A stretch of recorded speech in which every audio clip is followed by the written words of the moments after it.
아버지 하나님, 복되고 거룩한 영광에 충만한 성일에 주의 백성들 주의 전으로 불러주심을 감사합니다.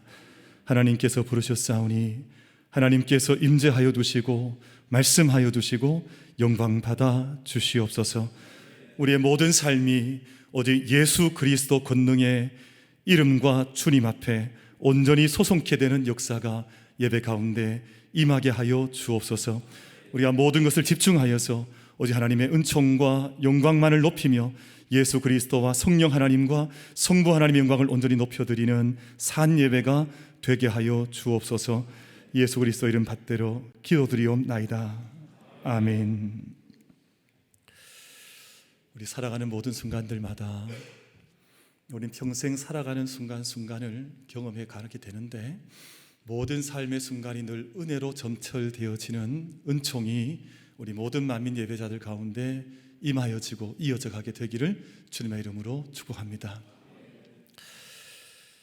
어떤 사람이 외국 여행을 하는 기간 중에 고가의 시계를 구입을 했습니다. 1,000만 원짜리 로땡스라고 하는 시계를 구입을 했는데, 원래 정가는 1,500만 원짜리인데 30% 넘는 이제 디스카운트 할인을 받아서 1,000만 원짜리 시계를 샀습니다. 얼마나 기분이 좋았을까요? 그러니까 늘 다닐 때도 팔을 이렇게 걷어붙이는 거예요. 자꾸 시계를 보여주고 시계를 자랑하고 얼마나 기분이 좋았겠습니까?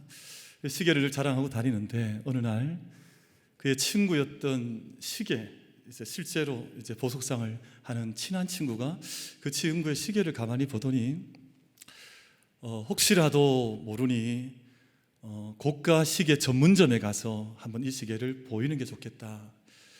이 시계를 찬 친구가 기분이 좀 살짝 나빠지려 그래요. 나를 의심하는 건가? 이 시계를 의심하냐? 그래서 그래도 친구가 조언을 하니까, 시계상을 하는 친구이니까 고가 전문 시계점에 가서 시계를 보여봤습니다. 시계를 받은 그 주인이 이리저리 시계를 살피는데 뭐 깊게 보지도 않아요. 잠시 뒤에 이야기를 조심스럽게 건네는데 이 시계는 쉽게 어디든지 짝퉁 시장에 가면 10,000원에 살 수 있는 시계입니다. 속으셨습니다. 이야기를 하는 거예요. 속은 거예요. 자기는 1,000만 원짜리 1,500만 원짜리인 줄 알고 디스카운트를 받아서 1,000만 원에 샀지만 10,000원이 채 나가지 않는 값싼 시계를 1,000만 원을 주고 산 거예요. 그러니까 999만 원을 날려버린 거죠. 사랑하는 성도 여러분, 오늘 이 시대의 어둠의 권세라고 하는 사단이 하는 일이 그것입니다. 우리의 눈을 가리게 하고 우리를 속여서 가짜가 진짜가 되게 하고, 사람들이 그 가짜에게 목을 매게 해서 정말 진짜의 가치를 알아보지 못한 채 가짜의 짝퉁의 허위에 속아서 넘어가게 하는 일이 사단이 이 땅 가운데에서, 이 세상 가운데에서 하는 일들입니다. 사랑하는 성도 여러분, 명품에는 반드시 짝퉁이 있습니다. 이게 명품이 아니라면, 그냥 일반적인 가치를 가진 제품이라면 굳이 짝퉁, 가짜 같은 것이 있을 수가 없어요. 그러니까 삼성 이런 것들 짝퉁이 있죠. 그래 삼송이라 그러고요.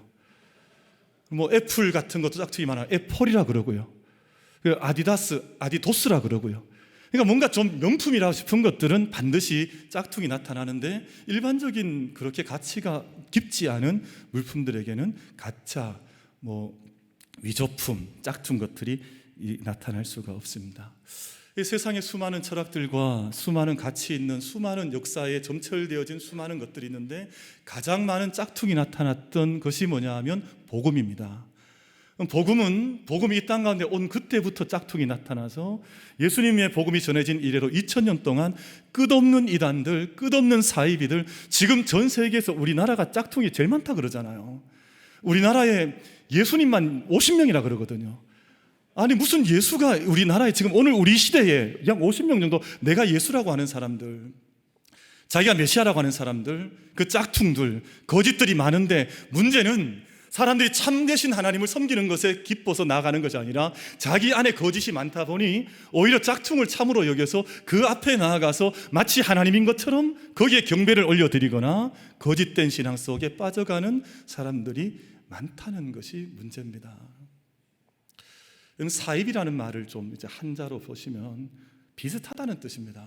비슷하다. 여러분 산문을 보시면 비슷한데 그러나 아니라는 겁니다. 어찌 보면 진짜보다 더 진짜처럼 보이는 사람들이 얼마나 많은지 몰라요. 우리나라에도 이단들은 주로 백마를 타고 나타나더라고요. 아니 예수님도 말을 타신 적이 없는데 거짓 이 사이비들은 늘 말을 타고 나타나서 마치 정말 메시아인 것처럼 그렇게 하는 경우들이 많은데 끝에 가서 보니까 아니라는 거예요. 참이 아니라는 겁니다. 진정한 복음이 아니고 진정한 주님이 아닌 것들이 아닌 것으로 나타나는 것을 가리켜서 사입이라고 하고요. 이단이란 말은 여러분 한자글을 좀 보고 계십니다만 이 다를 이자거든요. 그리고 끝 단자를 씁니다. 끝이 다르다. 이 말은 물론 마지막에 결국이 다른다는 말이 되기도 하지만 목적지 자체가 다르다. 우리의 여행하고자 하는 그 목적지 자체가 다른 곳을 여행하고 있다는 뜻이거든요. 마지막에 가보면 우리가 다 알게 될 것입니다. 마지막에 우리가 다 끝에 가서 보면 우리가 마지막에 천국이 종착역인 사람들이 있을 터이고요. 마지막에 가봤는데 자기가 천국인 줄 알고 가봤는데 그것이 지옥인 사람도 없지 않아 있을 것이라고요. 우리 만민의 모든 사랑하는 예배자들과 우리 모든 만민 사랑하는 교우들께서 우리의 마지막 목적과 우리의 마지막 종착점, 우리의 여행지가 지옥이 아니라 천국으로 주님 앞에 우리의 마지막 종착점을 함께 허락받는 그 은혜에 함께 설 수 있는 우리 모든 예배자들이 다 될 수 있게 되기를 주님의 이름으로 축복합니다. 사람들이 그런데 문제는 속이는 사람도 문제가 있지만 속는 사람들도 문제가 많아요. 얼마나 쉽게 속아 넘어가서 자기의 그 거짓된 세상 속에서 참된 삶을 살지 못한 채 바른 복음을 받지 못한 채 다른 복음을 복음인 것처럼 해서 살아가는 사람들이 세상 속에 많이 있더라 하는 것입니다. 그럼 이 사람 제가 조금 전에 소개했던 그 사람은 물질로 999만 원 잃었습니다. 근데 문제는 999만 원 뭐 많다면 많고 적다면 적은 돈이지만 돈 얼마 있는 것은 물론 그것도 심각한 피해가 맞지만 근원적인 피해는 아니에요. 사실은 이보다 더 문제가 되는 것은 다른 복음을 바른 복음인 줄 알고 쫓아가다가 영원한 생명을 도둑맞는 것보다 더 크게 중요하지는 않습니다. 근데 세상에 정말 자기 생명을 잃어버린 사람들, 육체로 살아가는 사람들, 이미 영적으로는 죽은 자처럼 이미 심판받은 자로 살아가고 있음에도 불구하고 그것을 알지 못한 채 끝없이 다른 복음 앞에 자기의 생명을 올려드리면서 그 앞에 엎드러져 있는 것이 정말 불쌍한 것이죠. 그럼 제가 얼마 전에 제가 가까이 지내는 사람 가운데 보이스피싱을 당한 사람이 생겼습니다. 돈을 제법 많이 잃어버렸어요. 근데 가만히 봤더니 한두 명이 아니에요. 우리 성도님들도 지금 이렇게 가만히 이렇게 떡하니 예배 드려서 그렇지 아마 보이스피싱 당하신 분이 또 몇 분 계실지도 몰라요. 자수 한번 해보세요. 아마 계실지도 몰라요. 왜냐하면 주변에 많더라고요 보니까. 최근에 제가 참 가깝게 지내는 이가 보이스피싱을 당해서 너무 속상하더라고요. 아니 그 귀한 돈을 어떻게 속냐. 속았다는 거예요. 전화를 받았는데 속았습니다. 자기의 정보를 넘겨준 거예요. 그랬더니 이게 다 결제가 돼서 빠져나가 버린 거예요. 얼마나 속상한지 모르겠어요. 제가 근데 위로했습니다. 괜찮다.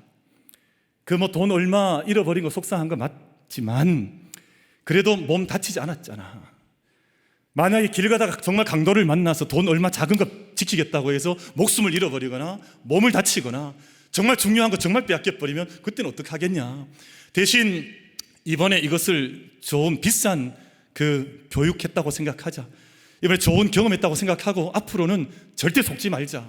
사람들이 이 세상에 얼마나 많이 속냐. 속이는 이들도 얼마나 많냐. 그러니까 우리가 바르게 생각을 하고 우리 삶을 잘 정돈해서 사람이 급하면 속게 되어져 있고 우리가 마음을 쉬 놓쳐버리면 쉽게 속게 되어져 있는데 우리 그렇게 속지 말도록 이번에 비싼 교육 한번 가졌다 생각하자 하고 좀 위로를 좀 해줬습니다. 근데 정말 문제는 돈 얼마가 아니라 우리 생명을 잃어버리면 어떻게 하실 것입니까? 우리 이 땅의 물질 얼마가 아니라 우리의 영원한 생명의 영생을 빼앗겨버리가 도둑맞으면 그걸 도둑맞으면 어떻게 하시겠습니까?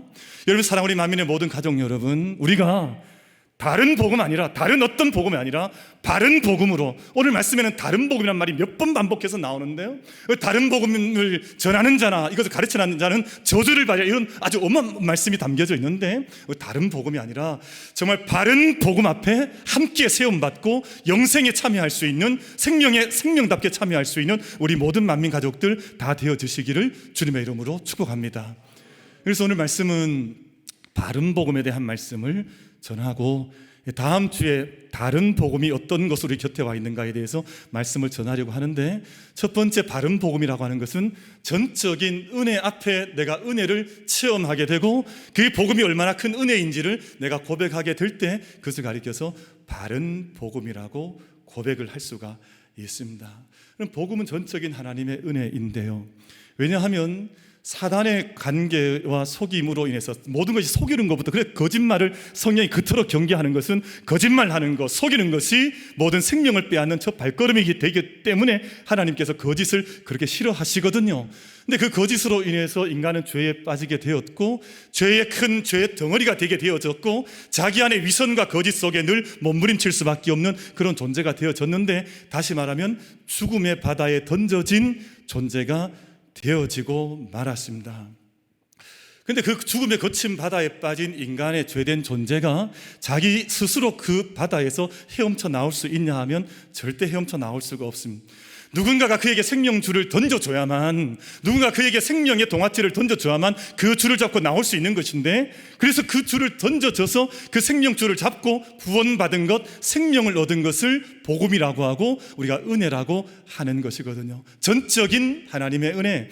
우리는 어디로 떠내려가고 있는지, 내가 어떤 비참한 자리에 처해져 있는지도 알지 못한 채 저주받은 인생을 살아가던 인생들인데, 하나님께서 우리에게 전적인 하나님의 은혜로 인해서 우리를 구원해 주셨기 때문에 그것을 굿 뉴스, 복음이라고 하고, 세상에서 가장 좋은 소식 가운데 이보다 더 좋은 소식은 없습니다라고 하는 그 복음의 좋은 소식을 하나님께서 은혜로 우리 가운데 주신 것입니다.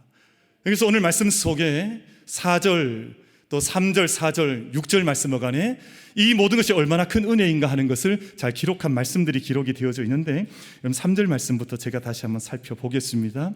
우리 하나님 아버지와 주 예수 그리스도로부터 무엇이 있기를 원하노라 그랬습니까?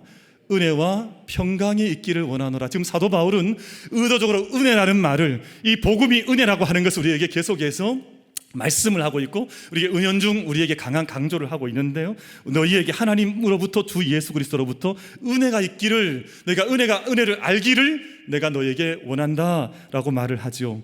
여러분 4절 말씀 보시면, 그리스도께서 하나님 곧 우리 아버지의 뜻을 따라 이 악한 세대에서 우리를 건지시려고, 여러분 우리가 죽음의 바다 가운데 빠져있던 우리를 건지시려고, 악한 세대에 빠져있던 우리를 건지시는 것은 우리 힘으로 자력으로 되지 않습니다. 여러분 우리가 산에 올라가서 면벽을 한다거나 동한 거 하한 거를 한다거나 우리가 수양해서 악한 세대에 건져를 받을 수 있다면 그렇게 하라 그러겠습니다. 그러나 그런 것이 아니라 하나님께서 우리를 건져주시기에, 악한 세대에 건져주시기 때문에 그것을 전적인 은혜라고 고백을 하는 것인데, 악한 세대에서 하나님께서 우리를 건지시려고 라고 말씀하죠. 우리 죄를 대속하기 위하여 자기 몸을 주셨으니, 이게 은혜가 아니면 뭐겠습니까? 세상에 있는 모든 어둠의 죄의 권세 속에 바로 사로잡혀 있는 자를 위해서, 대속하시기 위해서 자기의 몸을 주셨으니, 자기 자신을 주셨으니, 성육신 하시고 십자가에 달려 돌아가셨으니, 이것을 은혜라고 고백하지 않으면 우리 무엇이라고 고백을 할 수가 있겠습니까? 6절 말씀, 그리스도의 은혜로 너희를 부르신 이를 말씀하죠. 그리스도의 은혜로 너희를 부르신 이를. 그러니 건져주시고 몸을 주시고 우리를 부르신 이 모든 것을 가리켜서 우리는 복음이라고 하는데, 전적인 은혜라고 하는 것입니다. 사랑하는 성도 여러분, 정말 복음에 대한 깨달음이 주어지고 내 안에 복음이 고백되어지면 은혜의 삶을 살게 되는데, 그때부터는 은혜 아닌 것이 없습니다. 여러분, 모든 것들이 정말 하나님의 은혜라서 때로는 내 앞에 일이 잘 되는 것도 은혜지만 때로는 거친 것 같은 어떤 일들이 내 앞에 서는 것도 하나님 앞에서 은혜로 보여지기 시작해요. 하나님께서 이 일을 지나서 내게 어떤 은혜를 주시기 위해서 이런 일을 나에게 허락하셨을까 하는 기도가 나오기 시작을 하거든요. 여러분, 우리가 모든 일이 잘 돼야만 그걸 은혜라고 하는 것이 아니라 때로 이 땅의 삶을 살아가는 동안 해결해야 될 일들이 나타납니다. 기도해야 될 일들이 나타납니다. 때로는 억장이 무너질 것처럼 생각지도 못했던 어려운 일들이 나타나는데 정말 복음 안에 있는 사람들, 그리고 하나님의 은총을 지금도 신실하게 믿는 사람들은 이것조차도 하나님의 은혜이니 이 일을 통해서 내가 하나님의 은총과 사랑을 더 풍성히 누리리라 다짐하면서 기도와 은혜의 길을 선택해서 가더라고요. 그러니까 우리 만민의 모든 가족들께서 이 땅의 믿음의 삶을 살아가는 동안 정말 모든 순간마다 은혜가 아닌 것이 없는 은혜의 삶을 함께 경주해 나아가는 우리 모두가 될 수 있게 되기를 주님의 이름으로 축복합니다. 저도 은혜가 참 많은 것들이 은혜구나 하는 생각들을 할 때가 있습니다. 보면 모든 것들이 은혜처럼 보여요. 아니, 이 모든 것이 은혜구나. 이 모든 것이 은혜구나. 이 일도, 이 사람도, 이 순간도 하나님 앞에서 은혜로 살아가는 것이구나 하는 생각할 때가 있습니다. 저는 특별히 모든 것들이 은혜로 절 다가오고 고백되어지는데 특별히 한 가지, 사실은 저희 어머니에 대한 고백이 늘 많습니다. 제 내면 안에서, 제 마음과 영혼 속에서 귀한 어머니 주신 것 감사합니다. 또 생명을 주셨고 저를 낳아주셨고 또 길러주셨고 이 모든 건 은혜 아니에요. 정말 어머니라고 부모라고 하는 존재가 계시지 않으시면 오늘 우리가 누구와 여기에 있겠어요? 다 우리는 그 은혜를 잊어버릴 뿐 또는 생각하지 못할 뿐이지, 사실은 은혜의 산은 불교에서 이야기한 것처럼 사실 수미산이 높다 한들 어머니의 은혜보다 더 크겠어요? 어머니의 생명의 사랑보다 더 크겠어요? 그런데 문제는 저희 어머니는 저를 위해서 대속해 주신 건 없습니다. 제 인생에 짐이 많이 있는 거 제가 알고 있는데요, 죄짐이 많습니다. 인생이 살아있는 존재 자체가 때로는 죄가 늦어날 때가 많고 그 한계 속에 갇혀 있을 때가 많은데 저희 어머니는 저를 위해서 기도해 주셨고 저를 사랑해 주셨고 낳아주셨고 양육해 주셨지만 저를 위해서 몸을 내어주신 적은 없습니다. 저를 위해서 대속해 주신 적 없습니다. 나를 위해서 대속해 주신 분은 오직 한 분이시니 예수 그리스도라. 모든 어둠의 권세 속에서 우리를 구원하시기 위해서 자기 몸을 우리 가운데 허락해 주시고 죄짐을 모두 지시고 이 땅에 은혜를 허락해 주셨기 때문에 전적인 은혜라는 고백을 쓸 수 있을 때는 하나님께 쓰는 것입니다. 우리 어머니 부모님의 은혜는 크고 놀랍지만 전적인 은혜를 입고 모든 죄를 씻음받고 대속을 받고 이 악한 세대에서 구원받은 것은 하나님의 은혜인 줄 알고 복음에 합당한 오직 은혜의 삶을 함께 경주해 나갈 수 있는 우리 모든 만민 가족들 다 되어주시기를 주님의 이름으로 축복합니다. 때때로 제가 그런 생각하는데요, 왜 저기 그 올리브유가 순도가 높을수록 좋다 그래서 무슨 엑스트라 버진이라 그러면 대단히 좋은 올리브로 치더라고요. 이 올리브 못 드셔보셨습니까? 뭐 그런 게 있다 그래요, 엑스트라 버진. 그런데 하나님의 은혜가 그런 거예요. 하나님의 은혜는 다른 어떤 것도 바꿀 수 없는, 다른 어떤 것도 들어갈 수 없는 하나님의 은혜 안에서 우리는 수많은 선물을 받고 살아가지만 이 땅에 주어진 많은 선물이 있기 이전에 하나님의 가장 순전한 하나님의 엑스트라 버진, 울트라, 뭐 캡션까지 다 더합시다. 어제 하나님의 그 완전하신 사랑과 은혜가 우리 안에 있는 것을 기억하면서 우리 만민의 모든 예배자들은 일평생 살아가는 동안 오직 은혜의 사람으로 이 땅의 삶을 응답하며 살아갈 수 있는 우리 모든 만민 가족들 다 되어주시기를 주님의 이름으로 축복합니다. 근데 이 은혜가 어떻게 우리 가운데 오냐 하면 오직 예수 그리스도를 통해서 왔다는 거예요. 그래서 복음을 이야기하는 분들, 복음을 신실하게 붙잡는 분들이 선포하는 메시지가 있는데 바로 오직 예수라는 거예요. 다른 어떤 것도 하나님의 은혜가 이 땅에 임할 때 다른 통로를 통해서 오신 적이 없다는 거예요. 그래서 오직 예수님을 통해서 이 땅에 은혜가 임했기 때문에 다른 어떤 것을 이야기하면 다른 복음이 되는 거예요. 오직 예수님을 통해서 하나님의 사랑이 이 땅 가운데 임하며 하나님께 성육신 하셔서 이 땅 가운데 오셔서 이 땅의 모든 공생애를 사시고 순환 받으시고 십자가를 지시고 나를 위해서 모든 것을 쏟아내시고 이 땅에 사흘 만에 부활하셔서 승천하셔서 지금도 성령을 통해서 우리와 함께 하신다고 하는 것을 믿는 것을 바른 복음이라고 그래요. 저희가 그런데 이 은혜를 잘 알지 못할 때가 참 많이 있습니다.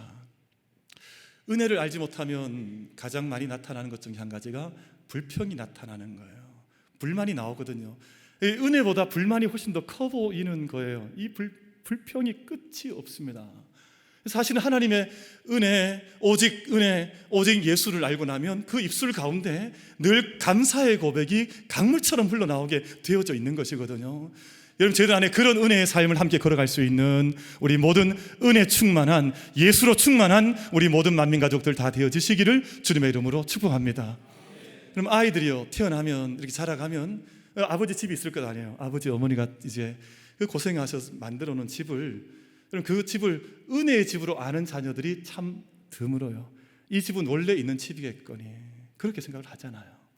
그럼 오늘 저희가 자유민주주의 평화의 국가를 함께 살고 있습니다. 대한민국을 살고 있는데, 여러분, 이 평화가 그냥 주어진 평화라고 생각하는 사람들이 많아요. 그냥 이 평화는 원래부터 있는 평화이겠거니, 그럼 그렇지 않다는 걸 다 너무 잘 알고 계시잖아요. 불과 70여 년 전 여기 낙동강 전투가 있었잖아요. 특별히 오늘 장로님 기도해 주신 것처럼 호국 보훈의 달인데, 만약 낙동강 전투가 뚫어졌다면, 대구가 밀려 내려왔으면 이런 나라 없죠. 이런 나라가 어떻게 가능하겠습니까? 그럼 다부동 전투가 없었더라면, 수천 명의 젊은이들이 다부동 전투에서 생명의 피값을 내어놓지 않았다면 오늘 우리나라가 지금 이렇게 서 있을 수가 있겠습니까? 여러분, 그러니까 지금 다부동 전투 혹은 외관에 있었던 낙동강 전투는요, 단지 우리나라만의 전투가 아니에요. 이게 자유민주주의 진영이 지켜지냐 마지막 보루 같은 곳이 이곳이었거든요. 그러니까 저는 감사해요. 왜냐하면 이 낙동강과 함께, 그 다부동과 함께 대구 땅에서 하나님 섬기며 마지막 자유민주주의 진영의 보루가 되었었던 이곳에서 함께 섬기고 하나님 섬긴다고 하는 것이 얼마나 큰 은혜이냐. 만약 이것 알지 못한 채 그냥 평화는 당연히 왔겠거니, 피값을 잃어버리고 살면 은혜를 모르는 거죠. 사랑하는 성도 여러분, 이번 6월달이 되면, 오늘 또 우리 베드로 선교회 또 모임이 있다 하시고, 아마 6월달에 루디아도 아마 지금 어디 잠깐 나가자 뭐 이런 계획이 있는데 다른 데 가지 마시고 외관에 있는 그 전쟁 기념 거기 다녀오시면 됩니다. 딴 데 가지 마세요. 6월달 딴 데 가실 것 없이 다부동 전쟁 기념 거기 관에 한번 다녀오시고요. 외관에 가면 전쟁 기념관이 얼마나 얼마나 이 땅에서 수많은 사람들이 희생했으며 미군들이 희생했으며 유엔군이 희생했는지를 생생하게 보여주거든. 다른 데 놀러 갈 것 없습니다. 6월달에는 혹시 산책 가실 일이 있으면 외관에 다녀오시고 낙동강 다녀오시고 다부동 다녀오시길 바랍니다. 별로 아멘을 안 하시잖아요. 아멘을 하시라니까. 아니, 정말 다녀오세요. 가셔서 다른 데 가실 것 없어요. 가셔서 우리가 누리고 있는 평화가, 내가 지금 이렇게 옮겨올 수 있는 자유가 그냥 온 것이 아니라고 하는 것을, 마찬가지죠. 우리가 하나님 나라를 얻은 것이 그냥 얻어집니다. 누가 하나님 나라가 그냥 오는 게 어디 있습니까? 예수님의 십자가와 예수님의 공생애와 부활이 있다고 하는 것을 오직 예수 안에서 다른 이름으로 우리에게 구원을 주신 적이 없다고 말씀하셨거든요. 우리가 오직 예수님 안에서 우리가 바른 복음을 일평생 부여잡고 나아갈 수 있는 우리 모든 만민 가족들 되시기를 주님의 이름으로 축복합니다. 문제는 다른 복음 가진 사람들이 많다는 거예요. 우리나라에도 이만희가 메시아라면서요. 이만희가 언제 십자가에 달렸습니까? 이만희가 지금 가면 청도에 자기 고향만 넘치도록 만들어 놓고 그 땅을 사서 그 땅을 자기 땅만 성시화 만들고 있는데, 그런 회개와 망측한 일을 하고 있음에도 불구하고 그걸 메시아라 그러거든요. 그러면 옆에 있는 하나님의 교회 정길자가 언제 우리 위해서 자기 아들을 보내셨습니까? 그런데도 불구하고 그것이 토요일 밤이 되면 저기서 예배 가러 들어갔다 나오는 사람들을 제가 가끔씩 마주칠 때가 있는데 기가 막히죠. 여러분, 이 땅에 있는 수많은 내가 메시아라 하는 사람들이 언제 십자가를 졌습니까? 언제 죽었습니까? 언제 부활했습니까? 언제 승천했습니까? 그럼에도 불구하고 그 거짓을 이야기를 해도 수많은 사람들이 그것이 메시아인 줄 알고 하나님을 알고 섬기고 있으니 얼마나 끔찍한 일입니까? 그럼 저희가 이 땅에 살아가는 동안 바른 복음, 바른 말씀, 하나님께서 이 말씀을 주실 때에는 우리에게 모든 복음의 총화로, 모든 복음의 모든 열매로 선물로 우리에게 주신 하나님 말씀이 있습니다. 다른 것 찾을 일이 없거든요. 여러분, 이 땅에 거짓과 어둠 가운데 속아 다른 복음이라고 하는 광명의 천사를 가장한 어둠을 따라가는 인생들이 아니라 생명과 복음과 진리 안에 거할 수 있는 우리 만민 가족들 다 되시기를 주님의 이름으로 축복합니다. 그리고 오직 믿음이죠. 오직 믿음. 말씀 한 구절 좀 읽고자 하는데, 오직 믿음. 여러분, 에베소서 2장 8절 말씀 보시면, 너희는 그 은혜에 의하여 믿음으로 말미암아 구원을 받았으니, 은혜에 의하여 믿음으로 말미암아 구원을 받았으니 이것은 너희에게서 난 것이 아니요 하나님의 선물이라. 믿음도 하나님의 선물이라는 거예요. 그럼 저희가 이 땅에 살아가는 동안 때때로 다른 사람 믿음 보면서 자꾸 걱정하는 사람이 있어요.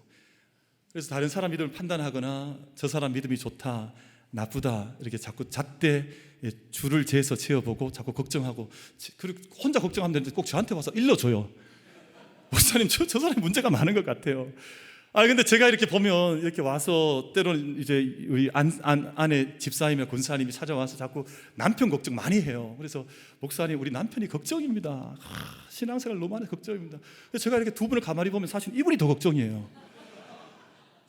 남편은 괜찮아요. 제가 볼 때는 겉으로 드러난 자기와 다른 땅 때문에 걱정하는 거거든요. 근데 그 안에 믿음의 씨앗이 있습니다. 그 안에 믿음의 길이 있거든요. 단지 표현하는 것과 외적인 것이 다를 뿐이지 그 안에 믿음이 없지 않아요. 근데 오히려 지금 이 분주하게 뛰어다니는 이게 더 문제인데, 자꾸 자기 걱정 안 하고 남 걱정하고 있거든요.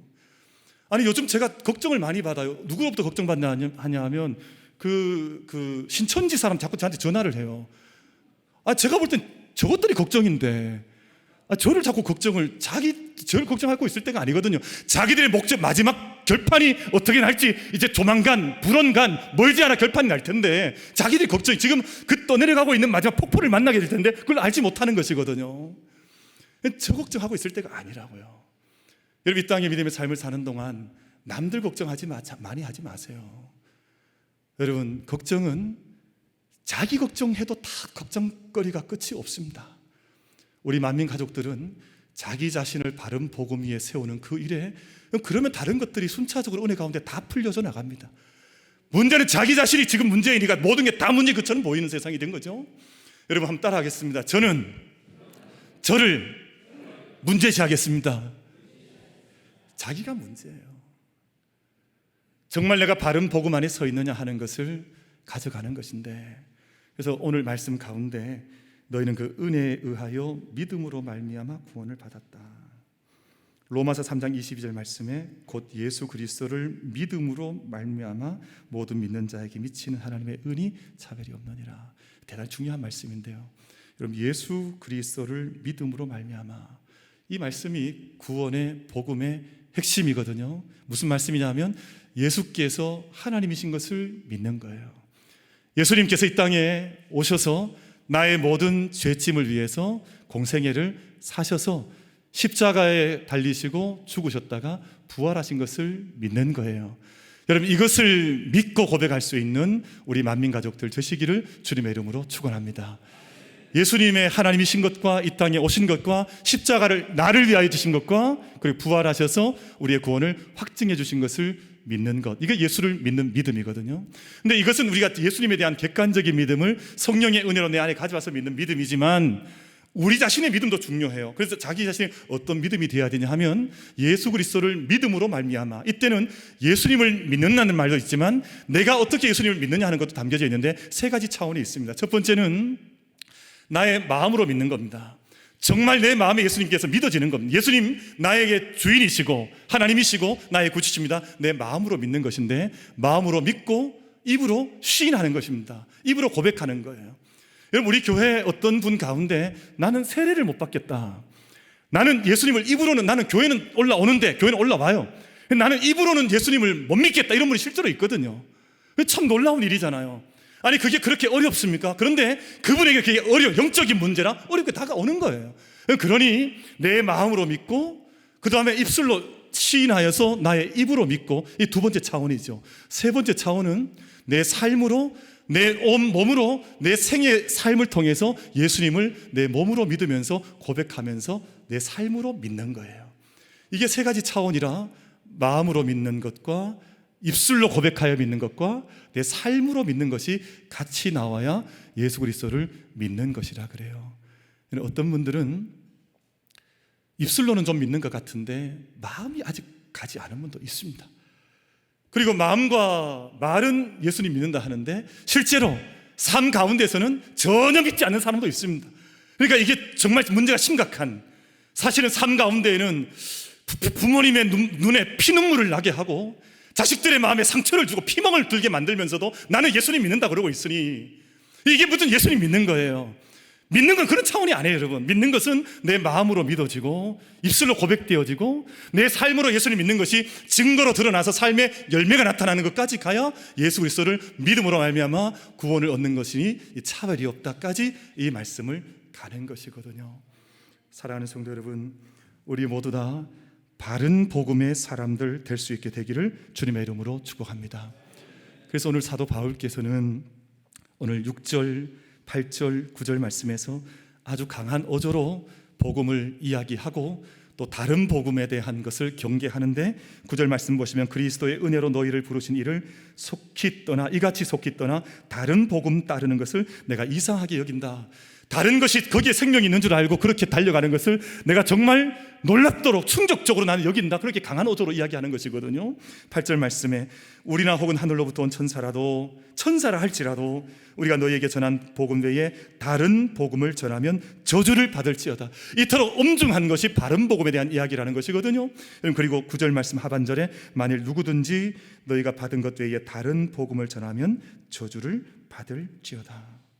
사랑하는 성도 여러분, 바울이 이토록 격하게 말씀을 선포하는 이유는 그가 주님을 사랑하기 때문이고 그가 복음을 사랑하기 때문이고 주의 성도들을 사랑하고 있었기 때문입니다. 아마 이게 내 자식이 아니었다면 이런 이야기 하지 않을 거예요. 남의 자식이 죽어가는데 뭐가 그렇게 아쉽겠어요? 근데 지금 하나님의 교회는 그런 교회가 아니니 한 백성이라도 한 영혼이라도 다른 복음을 따라가 저주를 받을까?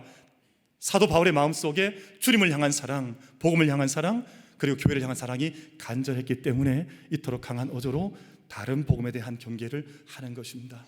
우리 모든 사랑하는 성도들께서 오직 은혜, 오직 예수, 오직 참된 믿음으로 이 땅에 참된 복된 삶을 이 땅에서 살 뿐만 아니라 영원한 그 생명을 함께 누릴 수 있는 우리 모든 만민 가족들 다 되어지시기를 주님의 이름으로 축복합니다. 기도하겠습니다. 아버지 하나님, 은혜를 감사합니다.